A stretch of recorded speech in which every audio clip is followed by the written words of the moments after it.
So we're happy to have Kurt Schwarz with us tonight. If you recall, he was originally scheduled to talk to the Arundel Bird Club a year ago, December of last year, but I believe some family illness prevented him from being able to attend.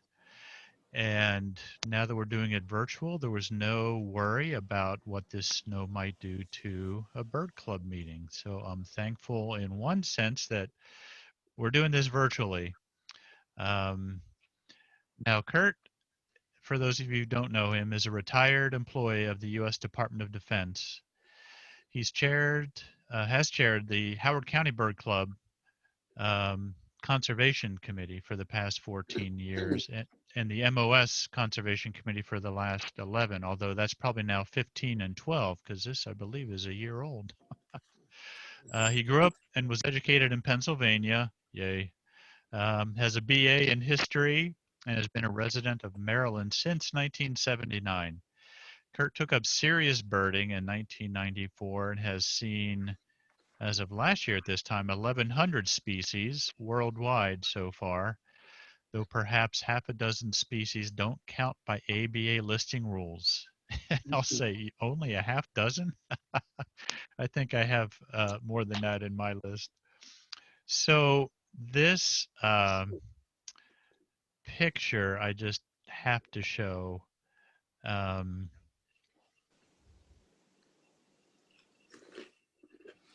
So for those of you who don't know Kurt, this is somewhat of a rare photo of him smiling very broadly. This was a picture taken eating breakfast in Costa Rica, which I'm sure breakfast and being in Costa Rica would make pretty much anyone smile like that. So sorry, Kurt, just had to show that. There is a smiling side to you. So with that, I have made you co-host, so you should be able to share your screen at this point. And if I could ask everybody who is not muted to go ahead and mute your microphones, and then we will have time for questions at the end. Kurt, looking forward to it. Thanks for being with us tonight. Well, here goes. That was a memorable breakfast, and I have to admit, I don't believe I had ever had huevos rancheros served that way before. All right, let's see if the share screen will work. What the heck is that? I don't know, but uh-oh. I'm not sure what the heck's going on here. All right, try it again. It was asking me, and I got this strange thing here, desktop one. This, I've never had this happen before. If I push, yeah, it wants me to open system preferences. I guess we should, oh, here we go. I think. Zoom not able to record the contents of your screen until it is quit. What? Okay, maybe give it a go again. May have had something on my end that was That's looking more like it. Yeah. Okay. Yeah, very good. All right, now where's the PowerPoint? Okay. Oh, okay, here we go. Now, it wasn't just me. Since they've changed PowerPoint, I can never find where is start the show. Well, if you go down to the bottom, a little over to the right, to where the slide bar is for the plus and minus, just to the left of that, the first button, one to the right, there. Ah, there we go. Okay. All righty. Well, good evening, everyone, and sorry for those technical difficulties. And hopefully we can proceed from here. This is a nice adult male Cape May warbler. And the Cape May warbler was first described in 1811 by Alexander Wilson from a specimen taken near Cape May. If you go to Cape May, don't really expect to see Cape May warbler. It's more of a passage migrant there, and more in the fall than in the spring. But then again, well, more on that later. Here we have a fall adult male. This was taken in Ellicott City. And this was heavily photoshopped. The original picture had a twig right in the middle of the face of this bird, but somebody more knowledgeable in that sort of thing was able to Photoshop that out. And then here we have like a young female. This was also taken in Ellicott City. There's a fellow there who has a magic elm tree that has a woolly aphid outbreak every year. And once the Cape Mays come in, they chase everything off. But I digress. Okay, Cape May. Cape May is located at the very southern extremity of New Jersey, as I'm sure you well know. And this is the iconic lighthouse that has, warned ships off from it, since heaven only knows when. It is a beach community, summer vacation community, and has been since the 1900s, 18th century, if you will. And is also, because of that, it has preserved a lot of its Victorian architecture, and that is another big tourist draw for Cape May. And it also houses the only training facility for the United States Coast Guard in the United States. Weird things can turn up in South Jersey. Here we have, this is in one of the Cape Mays just above the town of Cape May, one of the Wildwoods, North Wildwood, I believe it is, just north of Cape May, where every summer they reenact or have a mini mummers parade. New Year's Day in Philadelphia, they have the mummers parade that have these elaborately costumed string bands, and a small subset show up I guess it's September in North Wildwood. But the reason the likes of us would go to Cape May is for the birds. Cape May Bird Observatory is located in Cape May. It is run by the New Jersey Audubon Society, which is not affiliated with National Audubon. They are independent. And if you go to visit, you probably want to stop in there, not least of which to get one of their free maps of Cape May County that shows all the interesting birding locations and, with a map, and so how you can get there. And on the flip side, details of the Cape itself. Now you have to ask, why is Cape May so wonderful? I have my main counting list is Howard County, where I live and I bird year round. And I've been doing that since 1994. And I have logged 282 species as of last check. My Cape May County life list is 267 species, not too far behind that. And that is the result of a mere 26 trips that range from 1 to 6 hours to 2 weeks duration since 1998, the months of January, March, June, July, September, October, and November. I have never been there in the spring. I have to correct that, nor have I been there much in winter. But nevertheless, 267 species. If you're on the beach, which, a lot of people do go to there for the beach, you can see things like royal terns. Here we have an adult on the right and a youngster on the left begging for food. There was one occasion where I came across that's a herring gull. A herring gull, and I got so focused on the band that I didn't pay attention to the rest of the bird, so I don't have a picture of it, but it turned out that bird was banded on Appledore Island in May, July 27th, 2010. And I took this picture September 11th, 2013. And other creatures may show up on the beach, like this sand alligator. Or here was a dogfish that washed up one day. I escorted it back into the surf. Or, again, something really strange could show up, like the winged dragon that was actually out behind the apartment that we rented for many, many years. Flying dragon, sorry.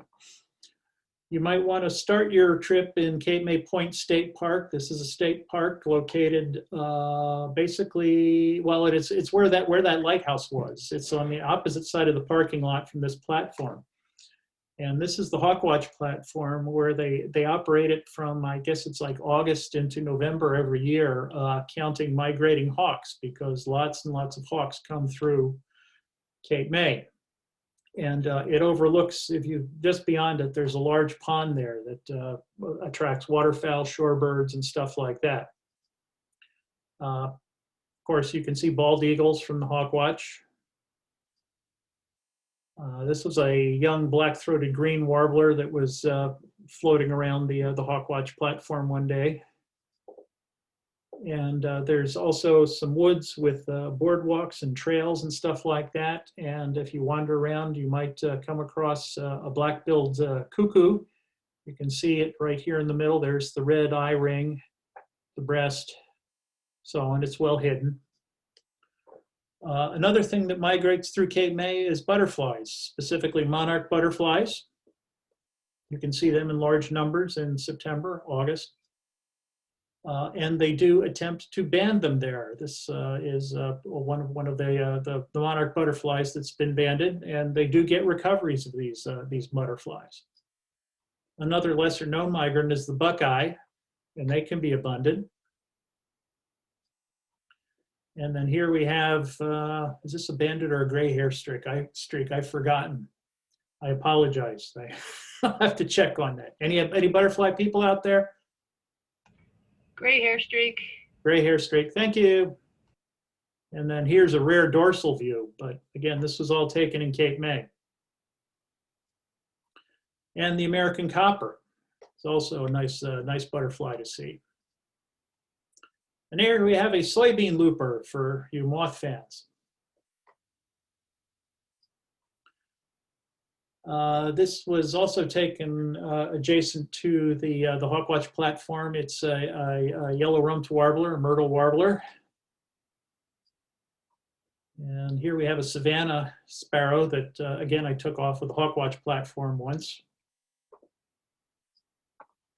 In the warmer months, they put up houses and gourds for purple martins, and they do nest there. And here was a peregrine falcon that landed just in the dunes just behind the beach at Cape May Point. One of the rarities I've seen there are black-bellied whistling ducks, which, of course, to say is not a bird you see very often in New Jersey. Mute swan in the middle of in the foreground there, and here on the ponds in the muddy areas is an American pipit, and this is kind of surprising because it was September, but there on the right is a cackling goose with a more normal or sized Canada goose. Note the stubby bill and the generally very much smaller than the Canada. Whoops. And then another thing you will see lots of, especially on that pond by the Hawkwatch platform, are mute swans. New Jersey, unlike Maryland, does not control their mute swans. And you can see sometimes large numbers. Most of the ponds in Cape May do indeed have mute swans on them. I learned on this particular trip that mute swans actually come in color phases. There's a gray one, only as the immatures though. There are gray ones and there are white ones. One is called the Polish, and I forget which one it is.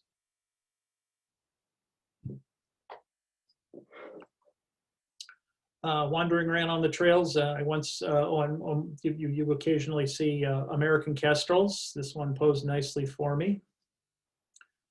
Palm warblers, you find them especially behind the dune line in the fall, this being a western palm. And this was a really ratty broad-winged hawk. Got some serious molt going on there. And I once had a merlin pose very, very nicely for me, although the lighting is not fabulous. Again, some of these trails do go into some woods, some evergreen forests and so forth. Here's a female black and white warbler and a somewhat fuzzy female common yellowthroat. This young Cooper's hawk put on a nice show for me one time. I think I probably walked right under it, didn't notice it. It was only when I turned around that I saw it. And another thing the Cape May can be good for is gulls. We have 3 different species here. Front and center is a freshly minted herring gull with an adult herring gull to its right. Behind, we have adult great blackback gulls, but right here we have something like a second cycle lesser blackback gull. Notice how it's a little bit smaller than the herring gulls, and well, it's a lesser blackback gull, and I can't really verbalize why. And then here you have, again, a second cycle the same second cycle lesser blackback behind something like a first winter or first cycle great blackback gull. Note the size difference. And then here all by itself. Cape May used to be part of the coastal fortifications during the Second World War, and prior to that, this used to be a gun emplacement that used to be out in the water, but it's now on dry land. And a red-necked phalarope that I saw once in the pond by the Hawkwatch platform. And this was a black tern that dropped in one day. And then here we have a female gadwall giving a good stretch, nicely showing that white speculum that is a field mark that sometimes you don't see on gadwall. Shorebirds occur there as well. Here we have 2 pectoral sandpipers. And how often do you get both yellow legs in the same shot? Greater yellow legs in the foreground or in the front and lesser behind. Note the size difference. Notice the relative bill proportions, about the width of the head here, much longer than the width of the head there. And then here we have a young male blue grosbeak. Again, this is all the Cape May Point State Park. Sometimes in the right season, you can pick up red-breasted nuthatch. And here we have a warbling vireo. A female shoveler. And this has been one of the more outstanding rarities that I've chased. I came all the way from Maryland to see this. This was the 3rd whiskered tern recorded in the United States. No, I didn't find it. I think it was actually Louise Zamitis from Cape May Bird Observatory. Me and Howard Patterson, my usual partner in crime, hopped in the car one day, drove like crazy, got there, and just after dawn, and we were going to watch the pond, figuring we'd be foraging on there, when a guy came off of the platform and said, "It's on the beach." And we went charging out there, and there it was on the outside of the flock, nearest to us. The only other 2 records for whiskered tern in the United States are both Cape May and Cape Henlopen. Apparently it went across the bay. And subsequent to that was a fork-tailed flycatcher. This is, of course, a South American species that sometimes they go really, really wrong and wind up here in the United States. This was not my life one. My life one was actually up in Connecticut some years prior to that, but still, fork-tailed flycatcher that hangs around anywhere is definitely chaseable, because at least when they occur, in Maryland, things are going badly wrong here. You're either there or you're not. Once you're in Cape May Point State Park, you might want to wander around Cape May, which is, of course, a charming little village at the south end of the peninsula. And the main attraction there is the beach crossings to get out onto the beach. Here we have another black tern in amongst common terns. Common terns, note the carpal bar here. That's a dead giveaway for common tern. Black tern is a little bit smaller than them. And sometimes you encounter Eurasian collared dove hanging around amongst the houses inside the dunes. And one day I got a gold-billed tern on the beach there. Here we have a well-concealed yellow warbler. Again, this is in the dune line at Cape May Point. Up the street and somewhat inland is Lake Lily. This is a lake in the middle of town. And it is where the Cape May Bird Observatory is located, adjacent to that. And here we have a female Cape May warbler that I photographed. I guess it was probably September. And here's the same bird. Oops. And here we have a young, I believe, male Blackburnian warbler giving me a hairy eyeball. And here's a somewhat more colorful Blackburnian and a young magnolia warbler. Again, this is all around Lake Lily, Cape May Bird Observatory. They've really reworked the grounds around the observatory and put in feeders and stuff like that. And that can, the grounds of the Cape May Bird Observatory can be a worthwhile birding, as well as the bushes and so forth around Lake Lily. And here was a male American redstart that posed very nicely for me. If you go out to the end of the road to what is known as Sunset Beach, you can see the remains of what is known as the concrete ship. This was indeed a ship that was built of reinforced concrete back around the First World War. They didn't prove to be very successful, and for some reason, one marooned here and has been breaking up over the years. Cormorants like to perch on that. But there's also beach along there. This all connects up with the beach at Cape May Point. And you can find things like ruddy turnstones. Sometimes brown pelicans fly by. And then there was one June day with a friend and I went up for a tern workshop, and we got there before the workshop, and out on the beach we found a common eider, surf scoter. Hard to tell which ones these guys are. Actually, might be a female black scoter. But here we have the same common eider and a definitive male black scoter. Again, this is Sunset Beach.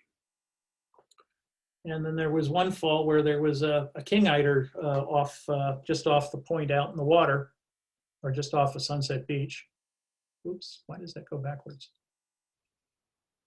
Before you would actually get to Cape May Point State Park, I forget what the name of the road is that goes into town itself, there is what is known as Cape May Meadows. This is a facility or a property of the Nature Conservancy, and it is always worth a visit when you're in Cape May. And here we have a great egret in the meadows. This once upon a time was actually a town that was destroyed by a hurricane back in, I forget when the exact date was, but it has been left to go back to the wild, and so it's full of wetlands and has beach access and so forth. Here's the sandwich tern. It was on the beach one time. I just noticed it's got a tag, but I don't think we can read it. And black skimmers occasionally turn out here. Here's a first year type bird. And then here we have some adult black skimmers with a young one here, and Forster's tern there. Again, the Cape May Meadows. This was an American golden plover that dropped in on one visit with a couple of American widgeon behind, a killdeer. And this was a female type cinnamon teal that was there during one particular time that I visited, although I think ultimately it wasn't accepted by the New Jersey Rare Bird Committee, but I still leave it on my list. Here we have a stilt sandpiper. And this is the more typical posture of a stilt sandpiper. They act somewhat like dowitchers, doing a sewing machine motion and everything else, but they tend to tilt their behinds way up in the air like this. And then here we have a semi-palmated sandpiper. Yes, no, or is this sanderling? I don't remember. Anybody have a better idea than I do? I'm having a blank here. This guy had a bad day though. Note the broken wing.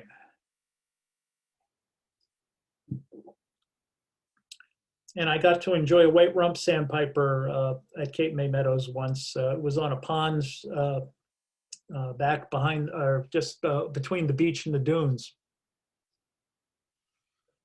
And one of the coolest birds that we ever encountered on Cape May, at Cape May Meadows, was this long-tailed, immature long-tailed Jaeger that I was on a tour with Michael O'Brien and Louisa Mattis for Cape May specialties for the weekend, and this was the highlight, finding one of these things. And here we have Baird sandpiper and a young glossy ibis. A least tern on the beach. American oyster catcher. And a male orchard oriole. Another popular place is Higbee Beach Wildlife Management Area. They run counts, migrating bird counts here. Some people stand up on the dike and somehow can identify warblers in flight as they basically turn around and head back up the bay once they encounter water. It's again on top of a dike, and that's my old scope there. And there's a pond up there that sometimes has water in it, like it did this time when I found a green-winged teal. Other times that pond can be bone dry. Opposite the dike is an observation platform where the public is invited to hang out and observe. And this was a really ratty looking indigo bunting that I saw from that platform. This is one of those blue-winged, golden-winged warbler crosses. I've forgotten specifically what this particular one is called, but it was kind of exciting because I believe that's the only one of those hybrids I have ever encountered. And here we have an eastern whippoorwill that was perched very nicely on one outing. This is a yellow-bellied flycatcher from the wrong side. And here we have a great crested flycatcher. Again, this is all on Higbee Beach.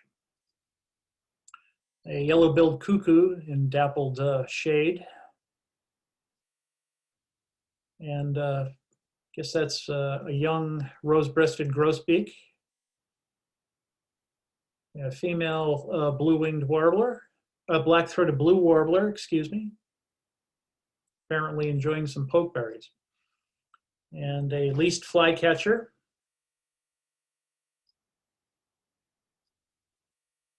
And here we have the eastern palm warbler, a little bit overexposed. This was an olive-sided flycatcher, probably about the only olive-sided flycatcher I ever found all by myself that I found on one walk at Higbee Beach. And then perhaps the rarest bird I've ever seen, a B-17G, Second World War bomber. You're walking along and you hear, and I look up and I see, holy cow, what is, there are very few of these things still flying. And in fact, I think right now, none of them are flying after one crashed last year up in, I think it was Massachusetts. The Rhea Farm, also known as the Beanery, is well inland, and that is a place where you need to get a sticker from the Cape May Bird Observatory. The Cape May Bird Observatory pays a fee to the Beanery to allow birders to access it. And members of the Cape May Bird Observatory can get that sticker for free. I'm not sure about the general public. Generally on my visits, which tend to have been in the fall, or early fall, it hasn't been super productive, but there was one year when there was a sandhill crane there, so that was fun. And then here we have a bald eagle. This, I am told, this was by Michael O'Brien, told that this is a first-year bird. You can tell that by this light patch that runs between the primaries and the secondaries. Now, it's from no less than Michael O'Brien. One fall, when we were about to leave, or the night before we left, I was standing on the balcony at the Avondale Hotel, which is generally the hotel we stayed at when we stay at a hotel, and I saw cliff swallows flying around, and it turned out that they were roosting on the downspouts in the hotel. Of course, it's a terrible picture. And indeed, the first picture I tried to take, I had with flash on. The flash went off, and the swallows like got hightailed out of there. But I waited an hour and went back, and then managed to get a picture of 4 of them. Not a very good one, of course. On the beach uptown, like around the Avondale, especially in late fall, October, November, you can see large numbers of black skimmers. Whenever I went to Cape May, I always made a point, of booking a cruise on the Osprey. This cruises around the back bays of Cape May County up to the Wildwoods and so forth. I'm trying to remember. I think it's about 35 bucks. Maybe it's 45 bucks now for a trip, but it's been well worth it. And this is the interior of the boat. And while you cruise around, you'll see things like ospreys, double-crested cormorants, American oyster catchers, sometimes in numbers, Louisiana herons. This is a nice adult. And there it is flying away. I've had Wimbrel on 1 or 2 occasions on that cruise. A very nice bird to get. And here we have a short-billed dowitcher. And sometimes you encounter pirates. Here's a common tern on a piling or buoy. Okay, who doesn't fit on this picture? A bunch of double-crested cormorants, but right there, my life brown booby. That was quite a few years ago, 2013 or something like that. And managed to get reasonably close to it. Here it is in flight. And again in flight. You'll see the night herons on that cruise. Here we have an adult yellow-crowned. And another thing you might want to check out are the whale watching cruises, which you will see dolphins on, generally not too many whales, but you do cruise out the harbor and everything, and you can see ospreys. Here we have 3, including one that has a nice fish. Here's some dolphins. Pretty ragged fin there. The Coast Guard ponds are a little further up the peninsula. And it was there that I got my life black-headed gull. This is a first-year bird. But I haven't seen too much else there. Just opposite the Coast Guard ponds is what is known as 2 Mile Landing. Unfortunately, we no longer have access to this because there was so much traffic generated when that brown booby was there and people were misbehaving and so forth that the people that own everything back there basically cut off access. But while you could access it, here was a boat-tailed grackle that seems to have shed its tail. And this was actually my first look at the brown booby. This was distant from the shore, and it really favored this channel marker. And then here we have a freshly minted least tern. A little further up is 2 Mile Beach. This is part of Cape May National Wildlife Refuge, if I'm not mistaken. And here we have a bunch of tree swallows. They mass in numbers there in the fall. And on the beach, you can encounter semi-palmated plover. I often wonder why this one seems to look bigger than the one in front. And I'm not sure what's going on with the perspective there. Ghost crabs. And literally it is 2 miles of beach, and there's a rope here, and just beyond that rope is the Wildwoods. And you can see how crowded the beach gets. If you continue north from the Wildwoods, there's an island called Nummy's Island. This can be worth checking out. Here we have a western willet. There was a time when there were some marbled godwits very closely on some of the little ponds just opposite the roadway. Often you'll see little blue herons out there. And of course, the Louisiana herons, boat-tailed grackle. This is a female. Across from Nummy's Island is Stone Harbor Point. This is always a worthwhile walk. Here we have a whole bunch of American oyster catchers with a brant and another brant here.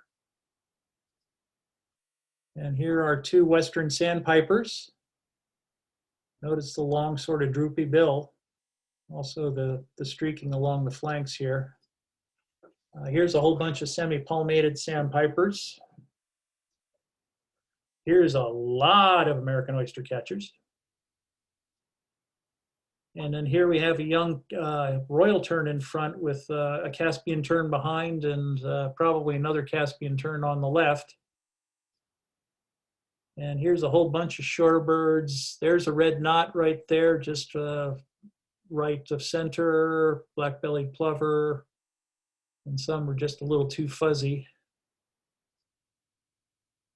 A big attraction at Stone Harbor Point are the piping plovers. They nest on this island, or they nest on this particular beach. The Fish and Wildlife Service will fence off portions of it in the summer, but it can be a good place to see piping plovers up close and personal. Here we have 1, 2, 3, 4, 5, 6, 7 piping plovers in view at once. And of course, lots of shorebirds. Once again, what are these? I think these are semi-sands, or are they sanderlings? Back to remedial shorebird school. Okay. Here's two red knots, 3 red knots, excuse me, that were on the beach at one point. That was very nice, very exciting. And here they are going for a run. And on one particular walk, there was a peregrine that just sailed right over. And here's the sunset at Stone Harbor Point. Further up beach is Avalon. The Cape May Bird Observatory runs a sea watch there every late fall and into early winter. Here we have 2 male black scoters. Here we got, I guess it's probably a young male black scoter since it has the orange knob there. A common eider, a female common eider, gannet, long-tailed ducks. Here's a male long-tailed dunlin. On the bay side is Cox Hall Wildlife Management Area, also known as the Villas. This was a bluebird I found there on one occasion. Of course, ospreys, they're not hard to find in Cape May County. Oops. And then one year there was a lark sparrow there, which was very nice for my New Jersey state lark sparrow. This is a great horned owl that was at what is called Beach Plum Farm. This is a farm that supplies the restaurant at Congress Hall. And occasionally, if the little shop and breakfast nook or whatever they operate there is open, you can bird the grounds. On that particular occasion, there had been a brewer's blackbird there that I tried repeatedly for and failed, but a consolation prize was this very nicely posing great horned owl. If you go to Cape May, you should seriously, and you're there for any period of time at all, you should seriously consider a foray up to Forsyth National Wildlife Refuge, known amongst old school people as Brigantine. It's about 43 miles north from Cape May, so just about an hour drive, and it is a fabulous refuge, on par with Blackwater, perhaps even more so. And this was an American avocet that I saw at Forsyth on one occasion. Here we have a buff-breasted sandpiper and American white pelican. That was my Jersey State white pelican. And marbled godwits. They show up there every once in a while. Here's another white rump sandpiper. Notice the streaking along the flanks here. long wing extension. And there's a hacking tower for peregrines in the middle of the two impoundments there. And this perhaps is one of the peregrines they're from. And for 3 Septembers in a row, a roseate spoonbill showed up there.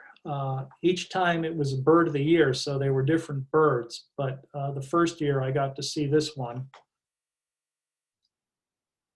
And it was a very cooperative bird. Long-billed dowitcher. Notice how it's bigger, chunkier, et cetera, than the short bills here. And this one actually does have a really long bill, probably a female. Whoops. Try that again. Wimbrel, again at Forsyth, Brigantine. The clapper rail that came out in the open. Skimmers, I like skimmers if you haven't figured that out yet. An inquisitive young Louisiana heron. And a dunlin. Actually, looks like it's getting some of its black belly there. American golden plover. And mixed shorebirds. There's, as I recall, there was a red knot or two in here. Yeah, there's a red knot. And black-bellied plovers. You know, Caspian tern, Forster's tern. That's certainly a Caspian tern. Forster's. Very dark red-tailed hawk. And the bobolink that was there on a May visit.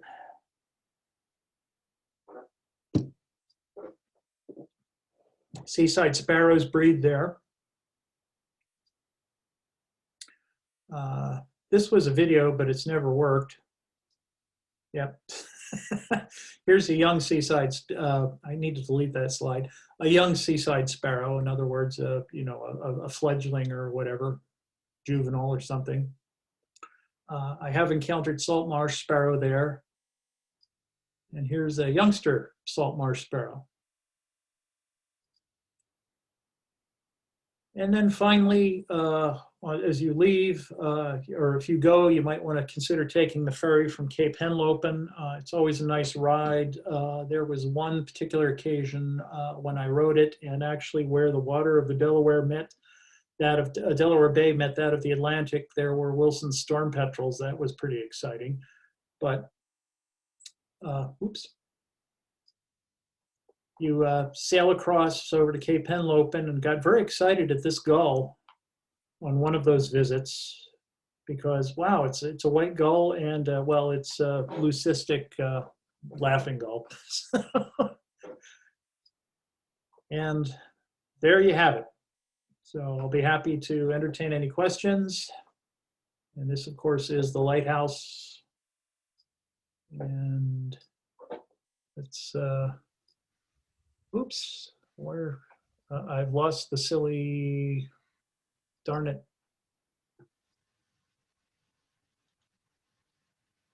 I seem to have, oh, here we go. How do I get the full screen again? Stop share. Okay, there we go. Sorry about that. So, hey, look at that. I did it in about 45 minutes, didn't I? That was, man, that was a whirlwind journey through all that. And I have to admit, my life, Wilson Storm Petrel was on that ferry as well. Mm-hmm. That actually is a pretty cool mini pelagic trip going across on that ferry, which is fun. Does anybody have questions for Kurt? Is anybody still awake? Kurt, what's your life list in New Jersey? I don't know it off the top of my head, Peter, but what did I say? It was 267 in Cape May, and I do have others in New Jersey that obviously didn't get there. Obviously, the boreal chickadee wasn't in Cape May, but and the Henslow sparrow. But I don't know it off the top of my head. I'd have to check eBird real quick, but it's not awful. Yeah, that's good. That's good. It I live there. happens to be right across the bay from where I grew up in Pennsylvania, although I have to admit, since I left, I took up birding after I left Pennsylvania. But when I go home to visit, sometimes I might scoot across to the Trenton sewage plant. There had a good run of warblers for a couple of years, like in January, to include a Townsend's. And then maybe. Yeah, I used to live in New Jersey until I moved down here after college. So I was definitely chasing things up there. I think I was 300 or something life birds or birds in New Jersey, you know, Well, Gyrfalcon being one, which was fun to see. that bird's still around and still eludes me. And Yeah. but what was I going to say? Yeah, you know, had I been able to go to Cape May this past late fall and winter and early spring, I mean, there were a lot of very nice birds there. But you know, with pandemic and all that sort of thing, it was like, no way am I traveling out of state. Yeah. And you know, if you add something like a pelagic or something like that, which apparently the whale watching people are now running pelagics out of there, and in fact, there was just the other day there was reports in Maryland waters of red phalarope and Manx shearwater and all that sort of thing. And it was a whale watcher trip that went out of Cape May, and I guess they sailed down to Maryland waters. Bert, I really loved your pictures of the yellow legs where you had the lesser and the greater together, You and, don't get that and real the dowitchers with you know, the two different dowitchers. I thought that was just great to see them next to each other. It's nice when you can get the side by side, and Yeah. I have maybe 2 frames. I got another pair of yellow legs. I forget where I got that one, but yeah, it's you know, sometimes you find the species together there. Yeah. So, Bert, the other thing I want to ask you is, where do you stay when you go there? Because we've gone a number of times and we've never found a place that we really love to stay. It has changed over the years. There was about an 8-year run where we, my wife and I and my mother rented an apartment just 2 blocks back from the beach for like a 2-week stretch.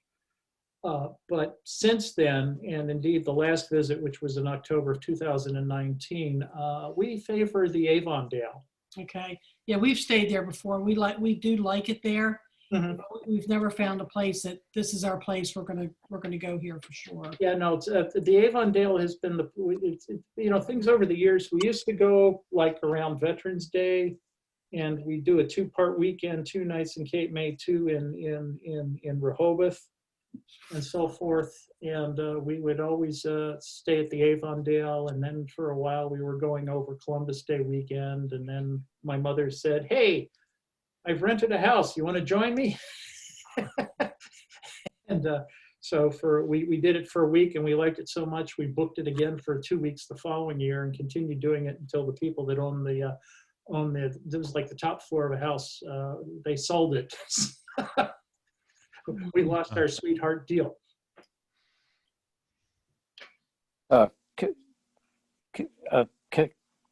Can I be heard? Can I ask a question? Yes, yeah.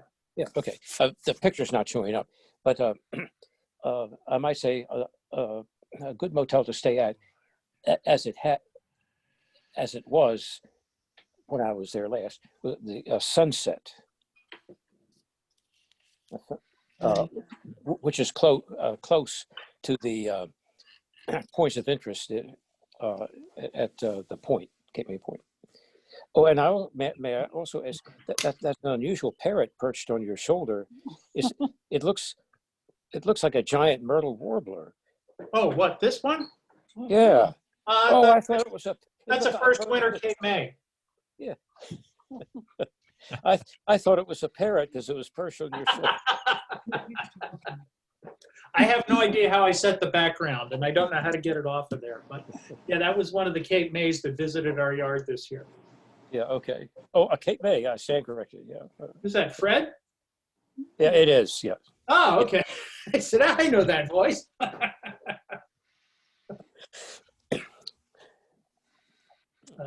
Good. Trying Nice to- pic, nice photos. Oh, thank you very much.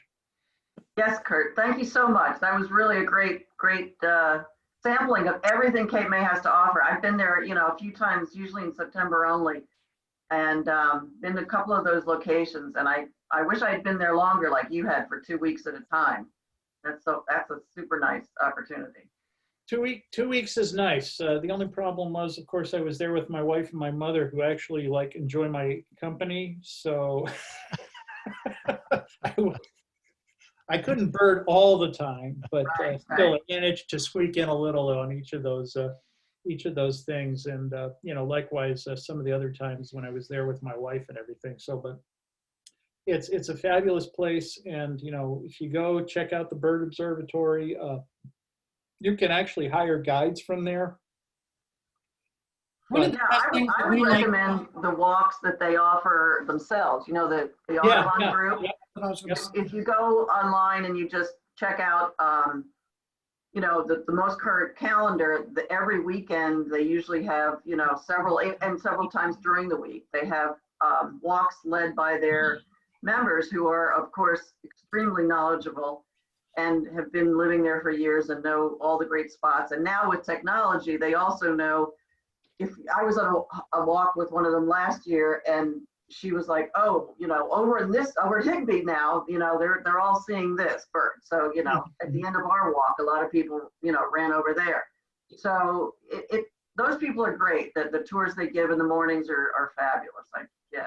Yeah, I forget his name. His last name is Cairo. I think it's Tuesdays or Wednesdays, at least in the fall. He does the Stone Harbor Point walks, Yeah. and I mean those are fabulous. In terms of of course, listservs have died everywhere. They're generally non-functional and all that sort of thing. So getting current information can be very, very problematic, to say the least. There used to be a text-based system there called KikiCur, and that worked very, very, very nicely. But you had to be sure you spelled it right, or you'd wind up on a porno site. But that has gone away, and I really don't know how the locals communicate.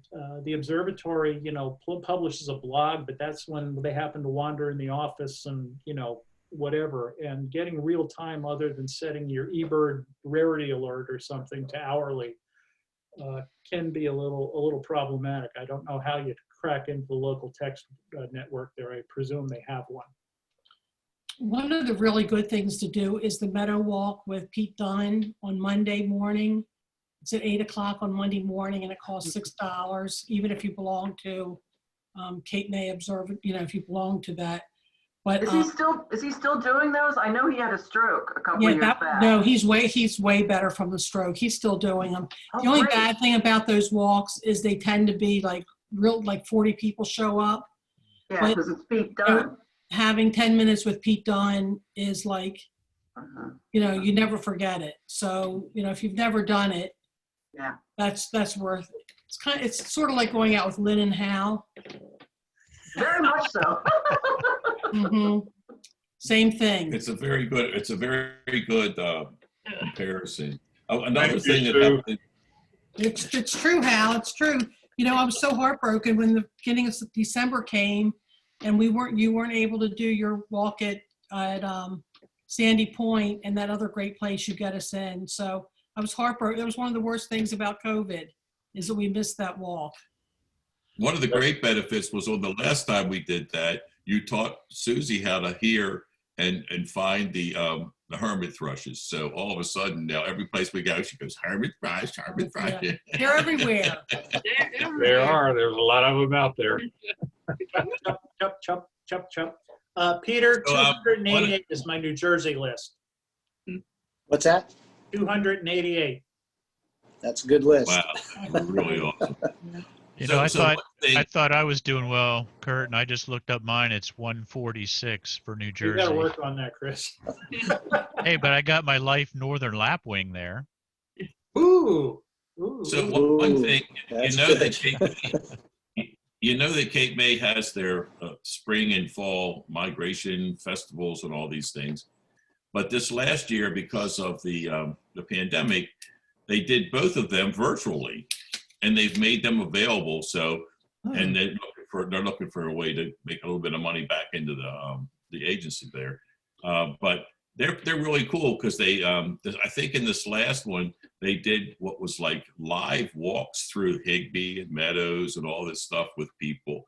And they just try to keep the whole thing alive because those festivals are really, really world renowned. People come from everywhere. So that's something, if you ever want to try that, that's not a bad thing. Truth be told, I've never gone to any of the festivals, but. Well, you can go virtually now, Kurt. You don't Yeah, have to yeah, go- yeah. But can I count the birds I see on the virtual? No. No, just like the aquarium, you can't count them either. Time to start the virtual list. Yeah. Oh, yeah. Or misidentified hawk calls you hear on TV programs. So, but Right. I think I just got brown booby on my Jersey list tonight. Yeah. I have a list that's called the birds that Hal saw that I was with him on. by the same token, you got whiskered tern and fork-tailed flycatcher too. So. Yeah. Yes. Really nice. Thanks for jump starting our list. Yeah. Yeah. Oh, I already had whiskered tern, Kurt. Yeah. Was that the Delaware one? That was both Jersey and Delaware. Oh, okay. I think missed Hal the had Jersey. lunch with him. I'm not sure. I'm just saying. yeah. When I think the two previous ones were before my time, or certainly before my chasing time. And I've got white wing tern in Delaware, and I was on the last one. It was at 2008, and then the one that was up in Pennsylvania a few years ago. Boy, that was a nice bird. To drive up the Susquehanna River, and the local Audubon Society was handing out donut holes. What was the life? Perfect. I think next time I go, I'm going to have to be looking for pirates and dragons and sand gators. Yeah. The dogfish was really cool. Yeah, I'll bet. And what it was doing out there, but I nudged it back into the surf and so on. But no, it's worth getting out early on the beach, and there was I've had shorebirds and all that. I haven't necessarily been carrying the camera. That's half the problem, but it's a fun place to go, and there's stuff to do if you have a non-birding spouse.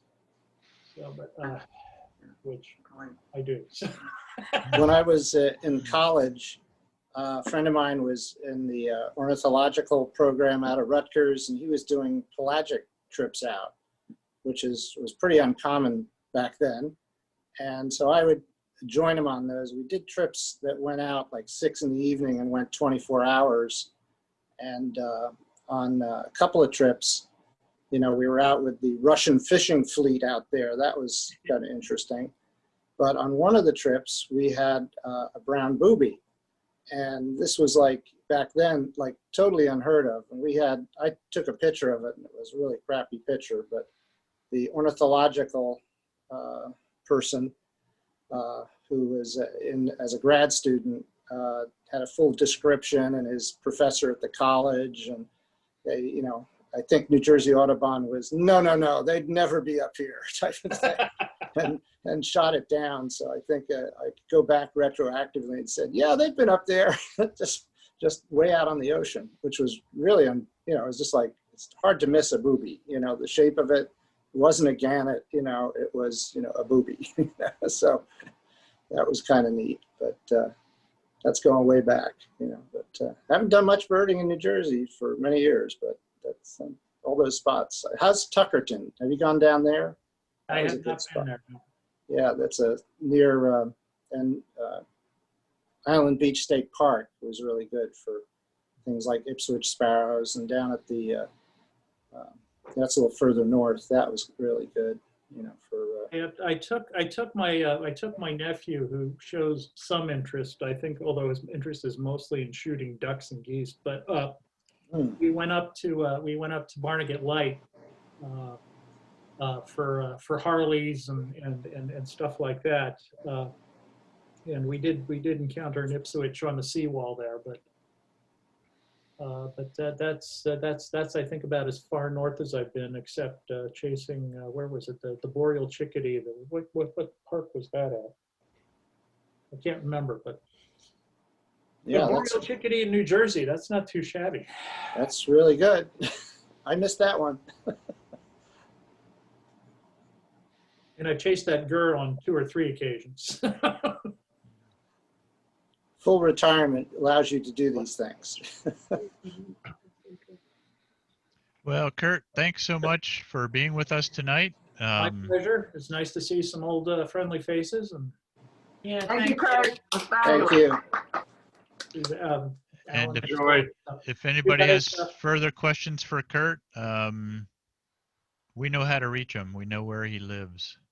Chris can find me. Yes. Yeah. All right. Well, happy birding, everyone. Get out and do some Safe in the Christmas weather. bird counts.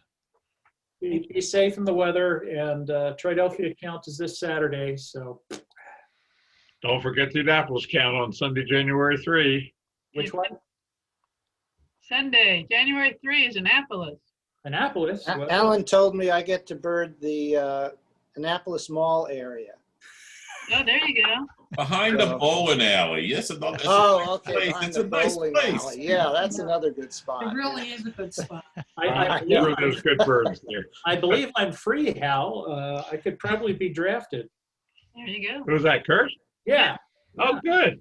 All right. Not free. Dave Gillum couldn't make it this year, but last year he had great birds there, Including an now. owl. Yeah. So we were really happy when Peter's running along the what is it, the golf course and the this and that. You're going to go up and get those birds and bring us some good ones.